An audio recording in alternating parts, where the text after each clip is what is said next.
episode 357 of the TheCyberlawPodcast, brought to you by Steptoe & Johnson. We're lawyers talking technology, security, privacy, and government, and the views we're expressing here today do not reflect those of our institutions, our clients, our friends, our family, our pets, and maybe not even ours 3 weeks from today.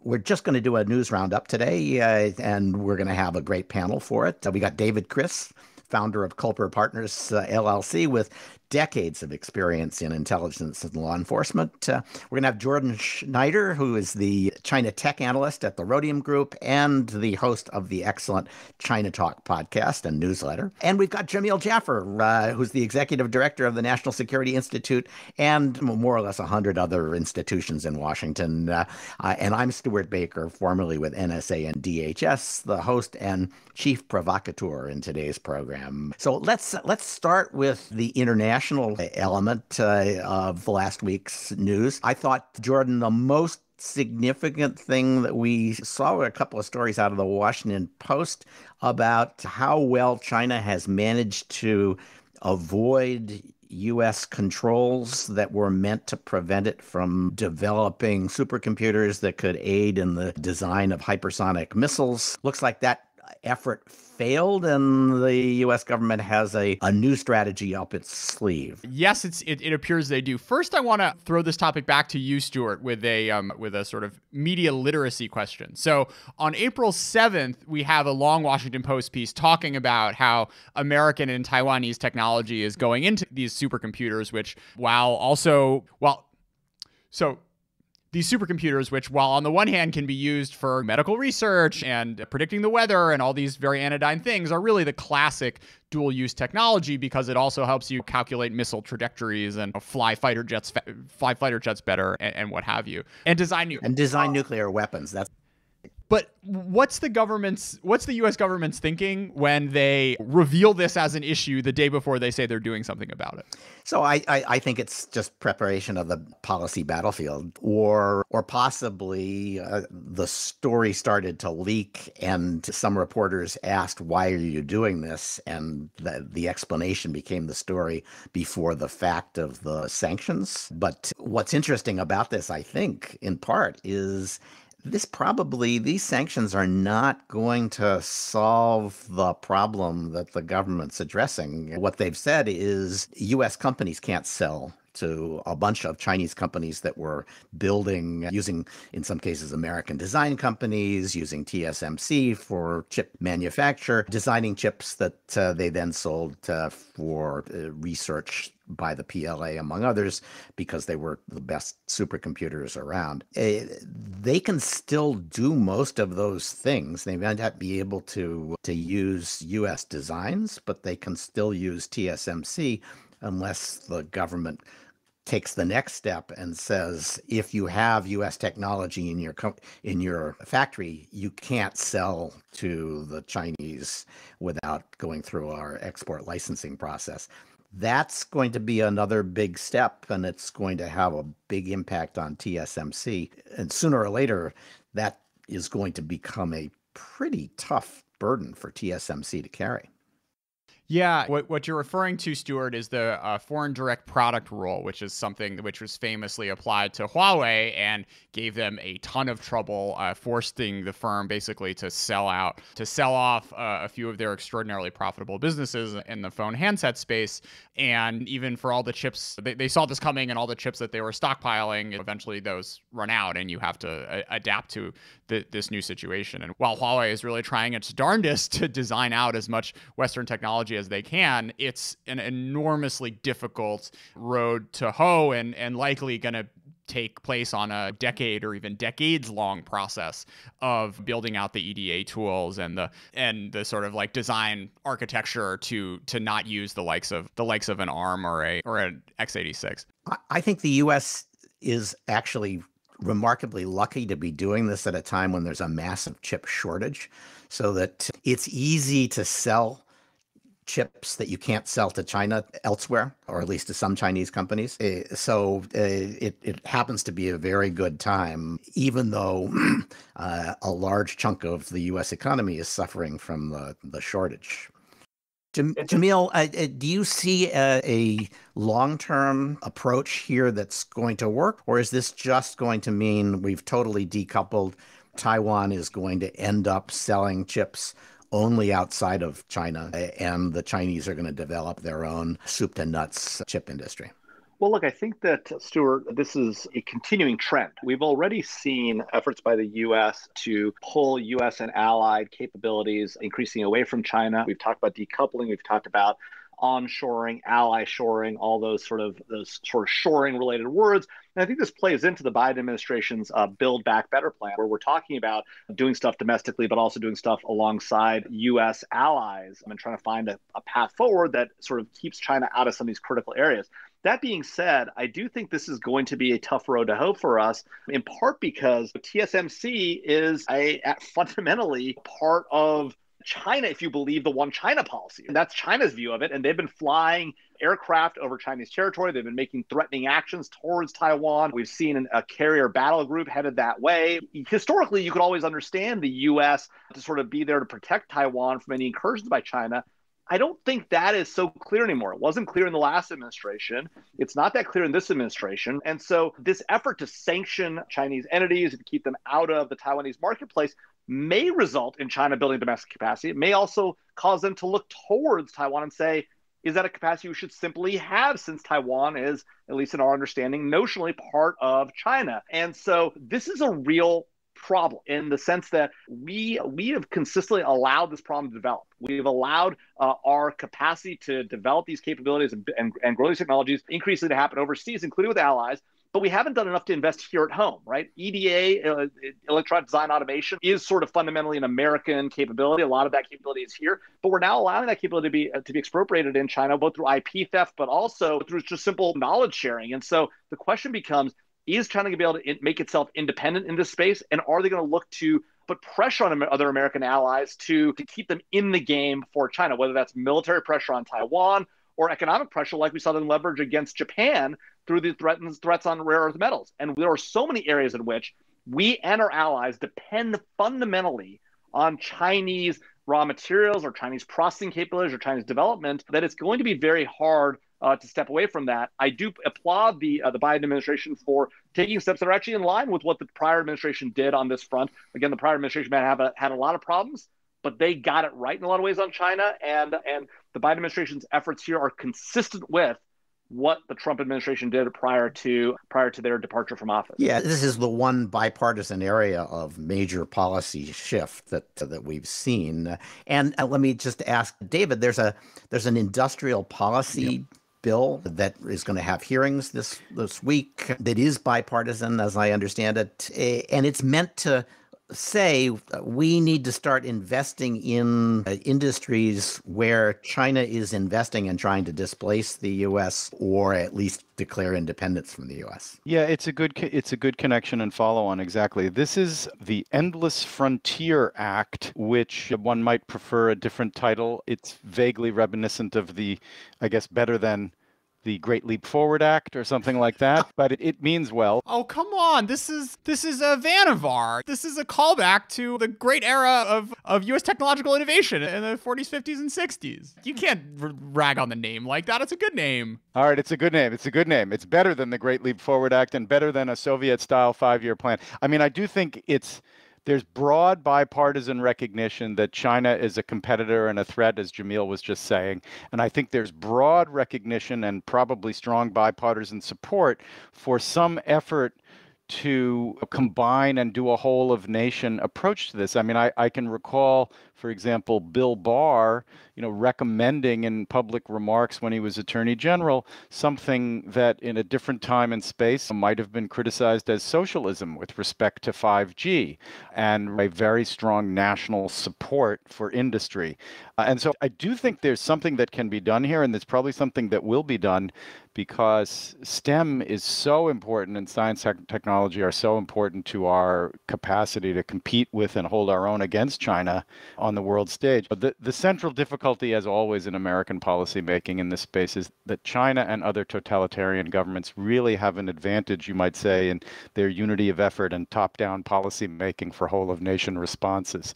We have other things going for us, like freedom of thought and creativity and so forth, that are a net advantage on our side. The question is how you maintain those advantages in the context of an organized policy. It's not impossible, especially where there is bipartisan support, but it won't be easy. And $110 billion, even in today's America, ain't chump change. So they'll have to figure out a way to appropriate too.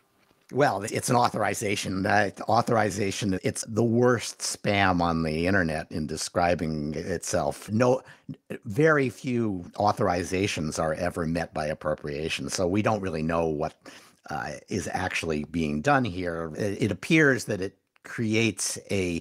changes the name of the National Science Foundation to the National Science and Technology Foundation, says NSF and now NSTF is going to create a whole bunch of new technology programs and fund them mainly through universities. The actual details are a lot less impressive than the idea that we need to do something. And the number of zeros, since we're not actually appropriating it, is, well, nice to see, not likely ever to eventuate. So I was more excited by the headline than by the details of this story. All right. While we're being depressed, Jordan, there's a story about how Intel missed the boat. I mean, they really are years behind after having set the pace for decades. They have missed a couple of generations in shrinking the size of their chips. And there was a long discussion of this week. I don't know what lesson to draw from this. The article seems to have blamed one CEO, but I suspect that it's more than that. Yeah, I mean, I think this is one of these questions. There are many different answers to. Some point to the sort of short-term nature of wanting to juice returns quarter over quarter as opposed to investing in long-term technology dominance. There also seem to be some pretty fundamental technology decisions that Intel just went the wrong way on, betting on Nikon's DUV as opposed to ASML's EUV in order to really go past 10 nanometer and down to 7 and 5, which is where TSMC is currently making outrageous amounts of money. It's sad to look back on because the US could not have asked to be in a better position when it came to leading at the future of the semiconductor industry in the late 90s and early 2000s. And having thrown this lead away is, I don't think you can just blame it on one person. But the fact of the matter is that we're now in a situation where there's only one firm that's even trying. Global Foundries has given up at making chips the leading node, and we have Samsung and TSMC, South Korean and Taiwanese firms respectively, are reaping the enormous returns that you get being able to make chips on the latest node. So if you have an M1 chip in a new Apple laptop you bought, have been blown away by the performance, that's something that only TSMC can provide to the world, and companies really pay top dollar for it. And the thing about manufacturing on the leading edge is you get those. It's a virtuous cycle, right? Because you get paid the most amount of money for those chips, which allows you to put more money back into the R&D to keep advancing what you're doing. So yeah, and that was Intel's virtuous cycle for decades, that they could afford to spend billions on a new fab because they were raking in billions. And once they spent that money, they had the lead again, and AMD was always chasing them and everybody else was always chasing them. But, their market was always PCs and then servers. They made that jump. But they were chasing performance at a time when the mobile industry valued low power consumption. And that probably is where the first big chunk came out of their revenue stream. Yeah, I mean, it's a lot of firms miss the mobile revolution, right? It's not just Intel, but the fact of the matter stands is this firm is still standing, right? They still have a pretty dominant or a truly dominant market share in the server space. Most of the computers that you and I own are made with Intel, not ARM cores, and they have a new CEO who's trying to bring back the magic. So yeah, I'm not sure I'm qualified to give investment advice on the price of the IPO, Stuart. But what I will say is the CHIPS Act, which will likely be appropriate at some point, is very important to global foundries, probably even more so than Intel. Pat Gelsinger, when he gave his quarterly earnings report recently, said very explicitly, look, we're going to be building these fabs in Arizona, whether we get the few $billion that the federal government potentially has on offer or not, because they have the sort of scale and the technology path and they see this chip shortage like everyone else. I mean, it's not only Intel that's putting in these dozens to hundreds of billions of dollars of capital expenditure over the next few years.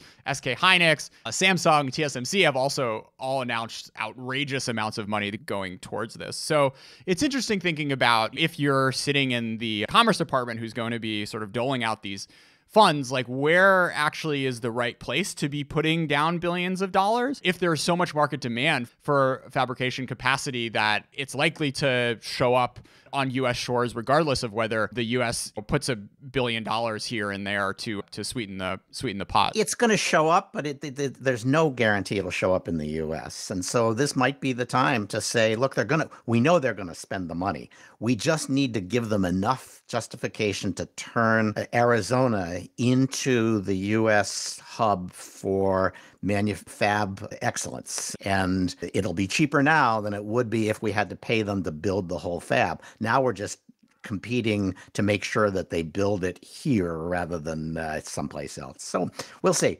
All right, let's move, because there's plenty more law and policy to talk about, to Justice Thomas's opinion in the remarkably ironically named Biden versus Knight First Amendment Institute, which is really should continue to be called Trump versus the Knight Institute.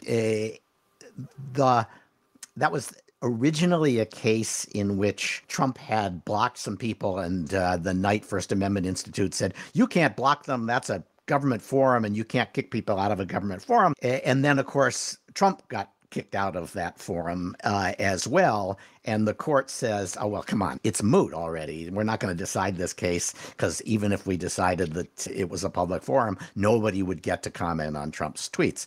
So that's perfectly reasonable. Justice Thomas writes this long and I think labored effort to kind of make his views relevant to the question actually presented to the court. But the views are so interesting that I think they deserve digging into. David, do you want to explain what Justice Thomas is saying here?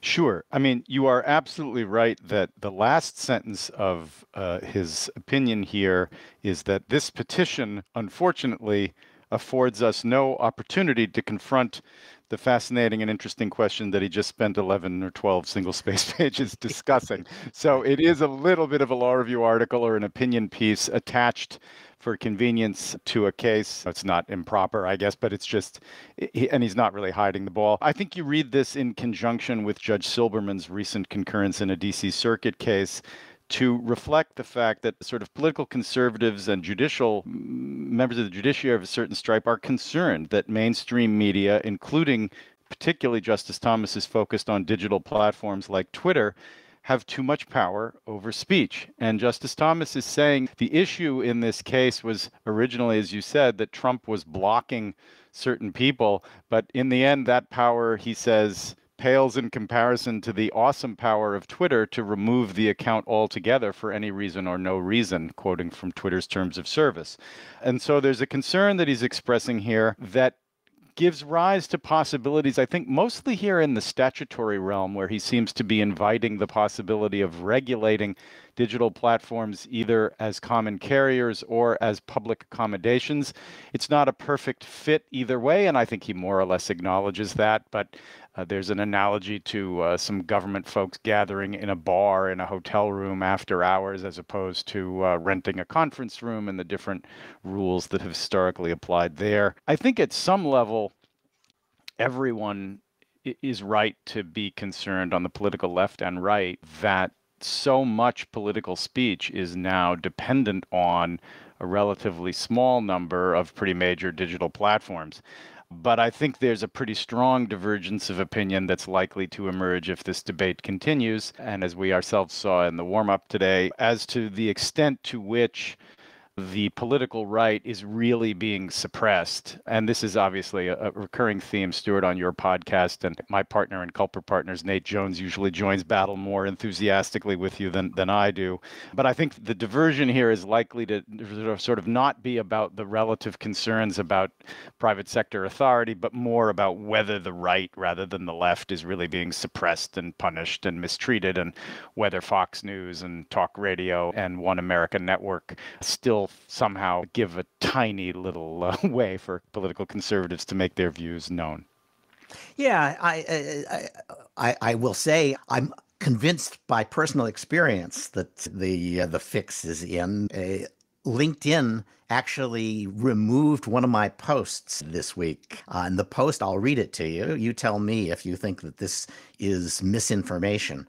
I said, the social media giants that won't let you say the 2020 election was rigged are the people who did their best to rig it. It turns out the Hunter Biden laptop was genuine and scandalous, according to the Daily Mail. And then I linked to a Daily Mail story that if you haven't read, you need to read. It will help you understand Joe Biden better than the last 45 profiles in the media. But and not necessarily in a bad way. It's kind of heartbreaking to see him deal with Hunter Biden. But it was genuine. There were scandals. There will continue to be scandals coming out of that laptop. And the social media just shut it down, would not allow even the Daily Mail or the New York Post to be linked to, because they had some phony argument that maybe it could be Russian misinformation. That was all bogus. It's turned out to be bogus. And we're not even allowed to comment on the fact that the social media giants did that without getting our posts removed. I thought that was really interesting. Stuart, I can only say that I would imagine that most of the major social media platforms have specific Stuart Baker suppression policies in effect, and justifiably so, given your track record. Actually, Twitter allowed that. I want to give them credit. Twitter allowed it, and LinkedIn didn't, which is odd. You don't think of LinkedIn as a political platform. Maybe they just have super tight policies on that sort of speech at all. Well, actually, it's fascinating. I decided to say, they threatened I could lose my account, yada, yada. I said, yes, screw you, and posted a whole bunch of things that kind of snuck up the post they removed, basically saying things like, here's a really interesting article from the Daily Mail that says the Hunter Biden laptop was genuine and scandalous. And then I linked to it. And then I said, and doesn't that tell you that there was something suspicious about what the social media giants were telling us? And then I said, basically, the social media giants suppressed this story to help the Biden campaign, and now they won't let us talk about it. And that they left up. So it turns out that what got their goat was using the word rigged in this context. So they have probably a policy left over from some period after the election that says you're not allowed to say the election was rigged, and therefore saying the election was rigged or saying that there was an effort to rig the election, even when we're not talking about changing votes and things of that sort, they weren't drawing the distinction. Yeah. But, this has nothing to do with legitimate debate. They are just suppressing a point of view. They think it's a good idea because they don't want the election called into question. But it deserves to be called into question after their behavior in 2020. Yeah, well, just again with a reference back to clients and bias, and so nobody should listen to a word I say on this or any other topic, frankly, for that matter. I would say that I do think that there are kinks to be worked out in screening for content, and if we're going to do that at scale, it's probably going to have to be automated, which means it's going to result in over and under inclusion at the margins. I personally, again, have no problem with suppressing all of your social media posts. I think it would be good for America, but I mean, I think we all have to acknowledge the complexity of the problem. Regulating speech is not easy. It may be essential, but it's certainly not easy when you have as much speech as we have going on. That's actually something Justice Thomas talks about in his concurrence, which is just the sheer volume of published speech. I mean, this really is a revolution that can be analogized to the printing press and just the massive democratization and spread of publishing ability, where you get one-to-many speech channels opening up all over the place. And it turns out there's a lot of garbage that comes with that. And I guess the question is, the marketplace of ideas really functioning as designed, or do we have externalities and other kinds of problems that need to be addressed? And if so, how? So I think the analogy I use sometimes in my own mind is to Egypt and the Arab Spring. When Twitter suddenly made the Sadat regime unviable, there was a big eruption of populism that benefited the Muslim Brotherhood. They came in, they did things that the establishment in Egypt really didn't like, and the establishment fought back successfully, suppressed the Muslim Brotherhood, gained control of social media in ways that Sadat had not. And they are a largely stronger establishment in terms of their control of media than past regimes. That's not so different from what happened, say, in 2016 and 2020. The establishment of the United States did not like the Trumps being elected, and they were absolutely determined to make sure it didn't happen again, and they have succeeded. You may not, I'm not a big Trump fan. I mean, that's a bit strong, Stuart. Don't you think the voters had something to do with it at the margins? As they did in the elections in Egypt. But when social media says you cannot say true things that would bear on the fitness for office of Joe Biden, I mean, nobody thought Trump was God's. Is there anything on that laptop about like the alleged corruption allegations, or is it just? There is some stuff. Because it looked mostly like it was Hunter and his drugs and girlfriends, but it was. At least those were the pictures. He wanted to be a porn actor. It's sad and appalling, and there's a picture of him having developed meth mouth. It's just awful. But yeah, there are suggestions that there was money in some of these deals for, quote, the big guy, which many people think was the vice president at the time. So yeah, I think there are things, and there's some reason to believe that at his worst, Hunter was still being protected by and babysat by the Secret Service when they had no particular authority, but you can imagine they might want to have done that for the former vice president. So there are some scandals that probably ought to be looked at. And the fact is that had that been looked at during the campaign, it would have made a difference in a close election. And the determination not to allow that to happen was visible. Go ahead. But Stuart, I mean, let's be serious here about the fact that we know, this is Jamil, unquestionably, right? This is Jamil, unquestionably, that the Russians sought to interfere in the 2016 election. Let's also be clear. It was obvious. I don't think it was obvious at the time, because the only successful interference in that election was when they disclosed what was on the DNC and other computers that they hacked. This business about Facebook ads, that's just a joke. Well, I completely disagree, Stuart. I actually think that the Russians were extremely successful in stoking discontent and anger in this country amongst citizens of all types. And I do think actually they contributed significantly to the discord and disagreement amongst American politicians that took place over the last 4 years, made Donald Trump largely ineffective in office, and created the conditions under which we saw impeachment happen twice. And a large of that was due to Donald Trump and his own personality and his own behavior in office. The Russians didn't make him do those things. The Russians absolutely enhanced and magnify those efforts. And then we've seen now, in additional reporting from the Office of Director of National Intelligence, clear evidence that the Iranians and Russians sought to engage in similar activities again in the 2020 election. So the idea somehow that we don't. Well, I thought we were talking about Justice Thomas's opinion about the regulation of social media. I didn't realize this was a session on the Biden laptop. But I think the point is that was the biggest corporate interference in the 2020 election was the suppression of that story. And it potentially changed the outcome of the election. The idea that 4 or 5 people in Silicon Valley have the authority to switch a close election that way by just closing off the avenues for people to hear about the details of the laptop is pretty striking. And it's the source of the discontent about that power. Who appointed them, for God's sake? Count me as a conservative who believes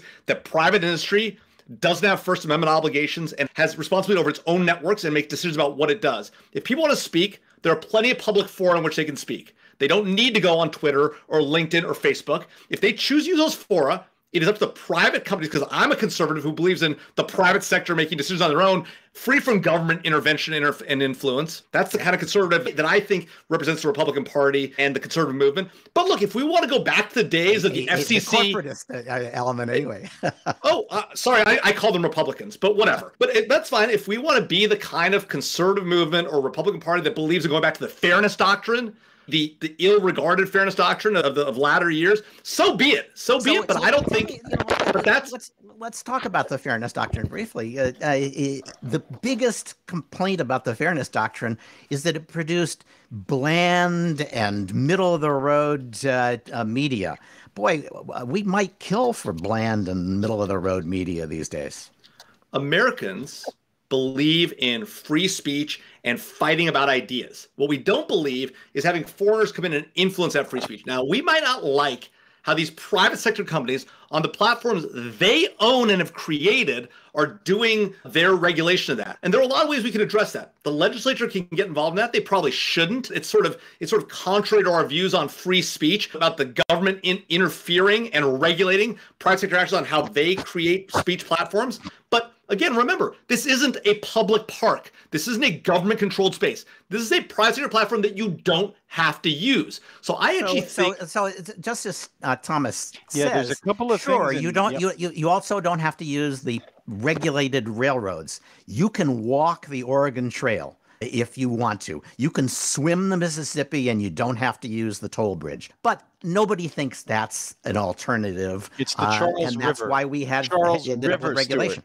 That's great. If we want to get in the business of regulating and the disaster of regulation that has come from regulating public utilities like the railroads or the common carriers, that has not been sort of, I think, something that conservatives look to and say, hey, that was a great idea. Let's do more of that. By the way, I want to also note that came from a history that those entities were government-created monopolies granted by the government, which is what led to their regulation. The internet and all the speech and freedom and dialogue and debate, some of it foreign influence and some of it not, has come not from government monopolies, but from private sector innovation. If we want to private monopolies, let's be candid. These are private monopolies. They control this space, and the likelihood they're going to be dislodged, except by some other adjacent monopoly, is zero.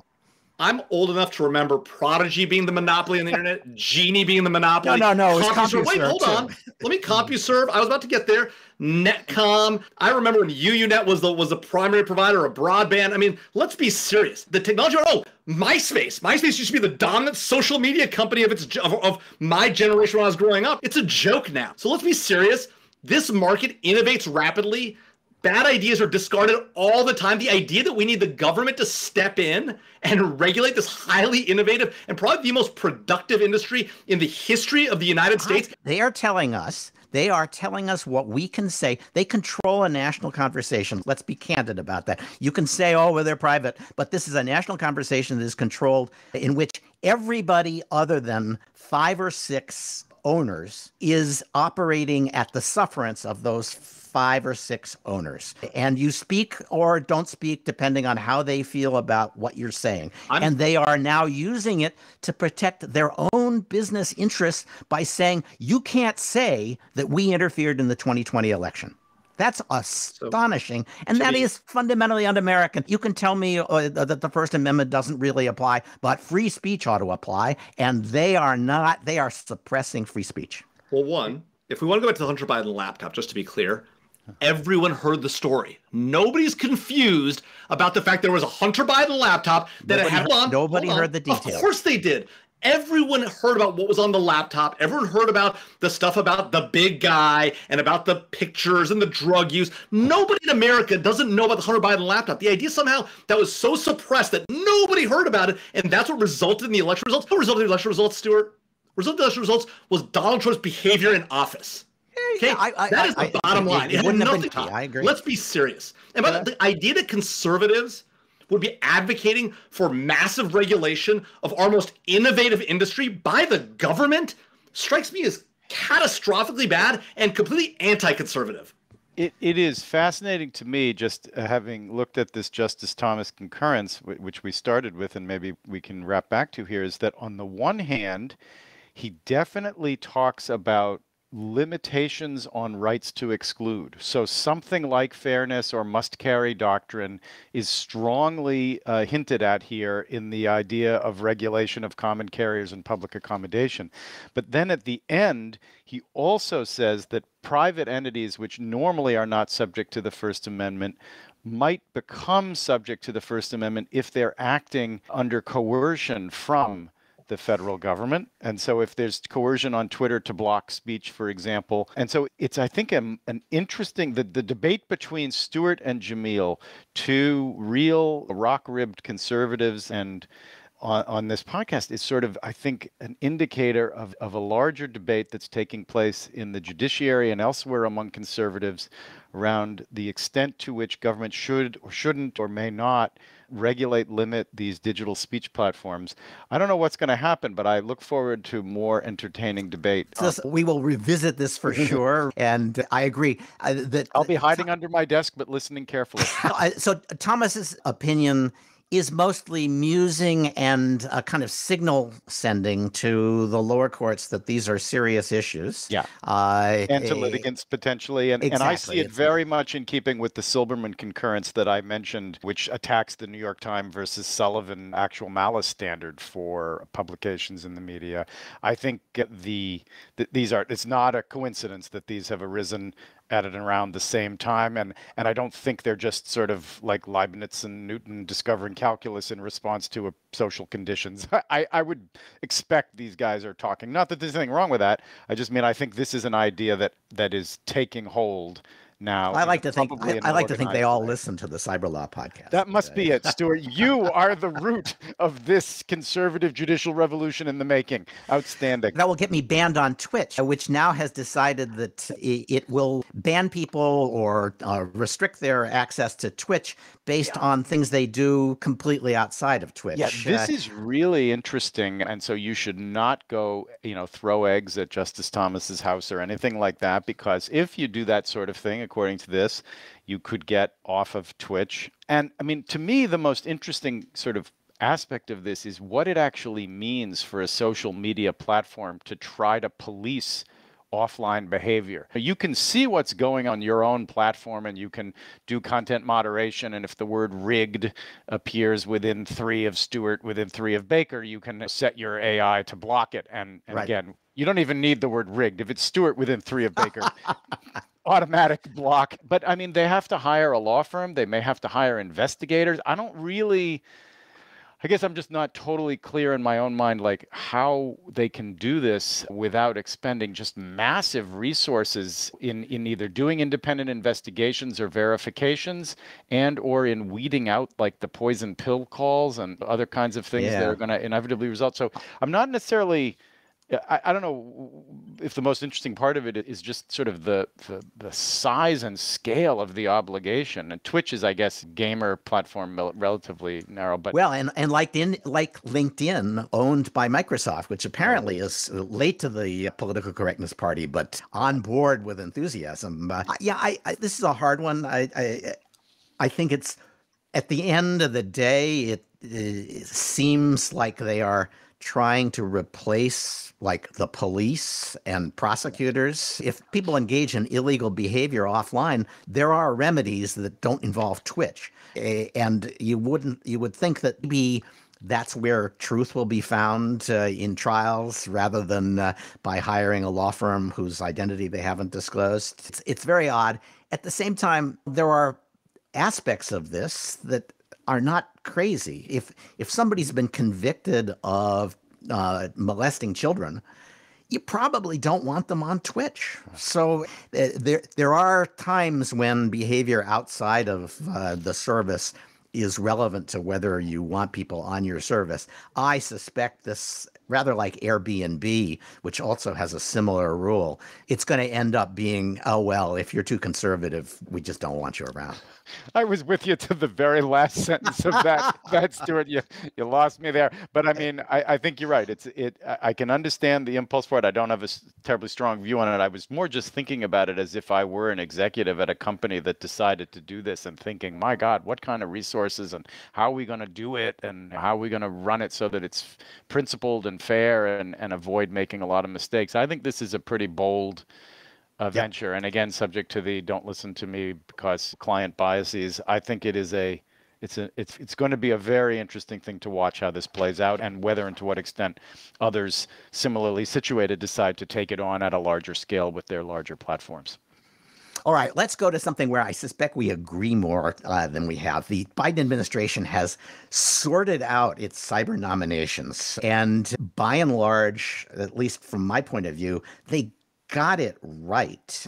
Chris Inglis is going to become the cyber director in the White House, and he's a former deputy director at NSA, and one of the more creative and thoughtful folks in sort of cyber policy making. And then Jen Easterly, who was widely mooted for that position, although lots of people said there might be personality conflicts with Ann Neuberger, has ended up with an actually what I think is a more responsible job, which is running CISA at DHS. And then the guy who was supposedly going to run CISA, Rob Silvers, has been moved into the policy job, which is the job I used to have, where he'll get to say a lot about cyber policy, but will also handle all the other policy issues.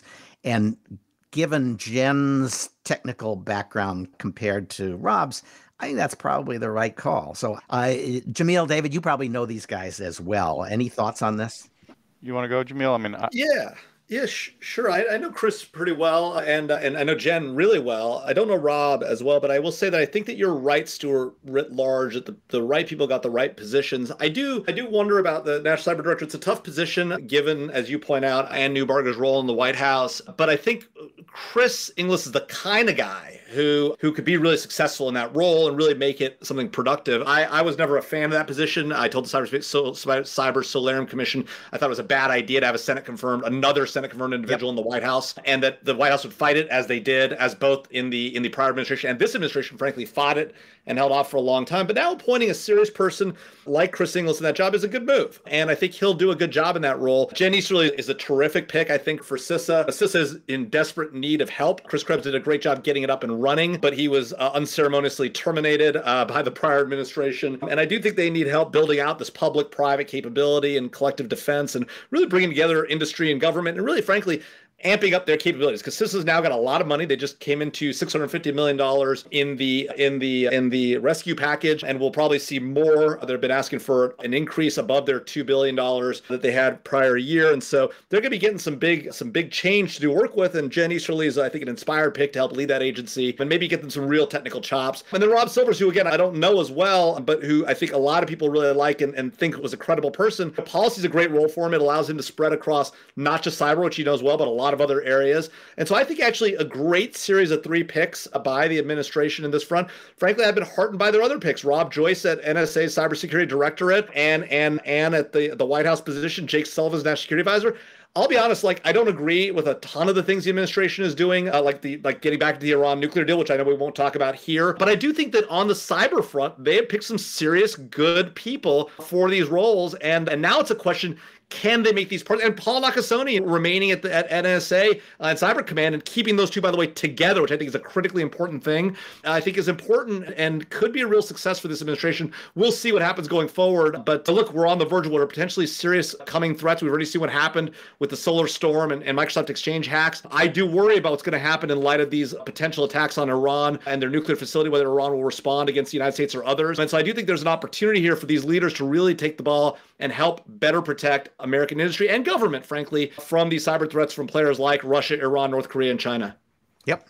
Yeah, I'll just pile on a little bit, I guess, with that. I mean, I know Chris very well, Jen a little, and Rob by reputation. I think very highly of all of them. Chris in particular, I had the privilege and pleasure of working with him very closely beginning in 2009 when I was at the National Security Division and he was deputy at NSA, and there were some very severe difficulties that NSA was having, big challenges, and so we spent a lot of quality time together in the crucible. He is a model of grace under pressure, of integrity, of creativity of thought, and maybe most notably of clarity of expression. The man can explain stuff to small brains like mine in wonderfully efficient and evocative prose. He will be a really strong leader, I think, on cyber issues. There's a lot of challenges in the position structurally, as Jamil was talking about. We're emphasizing these days unity of effort in cyber, and so there's a certain amount of irony in having two, not just one, cyber leaders in the White House. But I think that he and Anne, who must and surely do know each other from their NSA days, will be able to get along. And I will just also echo Jamil's broader point about Rob Joyce and Paul Nakasone, both of whom I've had the pleasure of working with, and both of whom are really excellent. So I think the cyber lineup for the Biden administration is looking very good, and that's a good thing because the challenges are obviously enormous. I think the last time they worked together, Anne reported to Chris, so this will be a flip. But my guess is they'll manage to work that out. Probably at the end of the day, having good people in an interagency process only means that the president gets good options. It doesn't mean he'll pick them. And lots of other people get to play and influence the final decisions. So we just don't know how this is going to work out with what the president and the people who are closest to him politically and otherwise are going to do to shape cyber policy. But yeah, it will not lack for talent in the preparation of options and the briefing of the president. The CISA job is critical because who holds that job is going to make a difference about whether CISA makes the big step from something that was, I won't call it a personality project, but Krebs carried CISA and gave it credibility when it might not have earned it on its own. And he managed to build it up. It's still not as, he built it up to the point where now when it fails, we're surprised and disappointed, as opposed to saying, yeah, well, that's what I expected. Jen's job will be to make sure that it doesn't fail. All right, we've got a bunch more stories. I'm going to try to get through them very quickly. Ad tech espionage. U.S. senators are really worried about the amount of information you can get just by joining the bidding on ads. Jamil, this actually does sound like something we should be nervous about, notwithstanding that it's Ron Wyden who is carrying the torch for it. Yeah, no, Stuart, I think this is obviously an issue. And I think that what you have here is a situation where you've got to have this public-private discussion about what the right approach to these threats in, whether it's the advertising space or the online speech space. We've got to figure out how to bring industry and government closer together. I'm not sure government regulation, again, or laws are the ones best adapted to fix this issue. But I do think that's an area where we've got to figure out a path forward, because what we can't have is exploitation of this environment by foreign actors and not be able to execute a national policy that protects the nation, protects our national security in this space. So if you're looking for a place where Big Social will try to shape the debate, this is where all their money comes from. And they are going to fight regulation or anything that interferes with efficient digital ad auctions pretty hard. So this is going to be an ugly under the blankets fight, I'm guessing, because what the U.S. is worried about and what makes the ad companies' money turn out to be very different things. And so we're gonna see a fight over this, I predict. And kind of this is sort of warms your heart story. Cryptocurrency hitman is hired on the dark web. The Italians figure out the origin of the cryptocurrency, trace it back, arrest the guy who hired the hitman, and there still is no case I'm aware of in which somebody actually was hired on the dark web to carry out a hit. This is all stories we've been scaring ourselves with for 10 years. Hasn't happened yet as far as I know. David, Singapore. People are crowdfunding. Glad you don't live there, because with your active misinformation and disinformation campaign of falsehoods, you would be sued by the Prime Minister for defamation and probably locked up and put in debtor's prison when you failed to pay the judgment. And PayPal would love to say, oh, I'm sorry, Stuart Baker can't crowdfund his fines. Only people in Singapore. Well, the glass is half empty to you. I say that it's lucky that in Singapore, if you say things that are false against the government, you can get in trouble and sued for defamation. They've got a law to that effect. Apparently, it's been used 70 times, a couple of times notoriously. So then, yes, the fines get crowdsourced through social media or otherwise so that they can be paid by a little bit by everyone. I suppose that's the positive aspect of this. But it does, I think, highlight some of the difficulties that you face, and crowdsourcing is kind of a workaround when you really start arbitrating a truth and falsehood in online speech. And I will only say that conservatives and liberal targets have been prevented from crowdfunding their defenses, for example, in the United States, much more than targets of conservatives have been prevented from doing that. Okay, here's one. Ransom gangs have a new tactic. This is creative. First, they steal your customer list. They encrypt it. They say you need to buy the decryption key. You say, no, I don't want to. They say, well, then we'll publish all the personal data of your customers. And you say, I don't think you'll really withhold it even if I pay you. And they say, fine, we're going to tell your customers that we're about to do that, and then you'll have to pay us. So now ransomware gangs are sending out emails to the customers of the people they have intruded on, telling them that there's a problem and urging them to lobby for ransom payments. It's creative. I don't know how effective it's going to be in the long run, because it also implies that they're willing to release the information, notwithstanding having promised to get rid of it if the ransom is paid. And finally, let me just close. Both Facebook and LinkedIn announced that 500 million or more of their users had data scraped from their sites. In Facebook's case, a couple of years ago. LinkedIn data may be more recent, but it looks like the arguments about disclosure here are kind of, well, why should we disclose? It wasn't a breach. It was really something that you could always get somebody's phone number or email address from our site if you knew the trick. This is just somebody who did it on an industrial scale and has assembled all this list, and there's nothing people can do about it anyway, so we're not sure we have an obligation to disclose. There's going to be a debate about this for sure, and I think I just didn't feel we could cover the week without noting that 500 million users here, 500 million users there. Pretty soon you're talking about a lot of users. I'll stop there because we've gone just past the hour. Thanks to David, thanks to Jamil, thanks to Jordan, thanks to Weissman Sound Design for our music. This has been episode 357 of the Cyber Law Podcast, brought to you by Steptoe & Johnson. Join us again next week as we once again provide the news of technology, security, privacy, and government.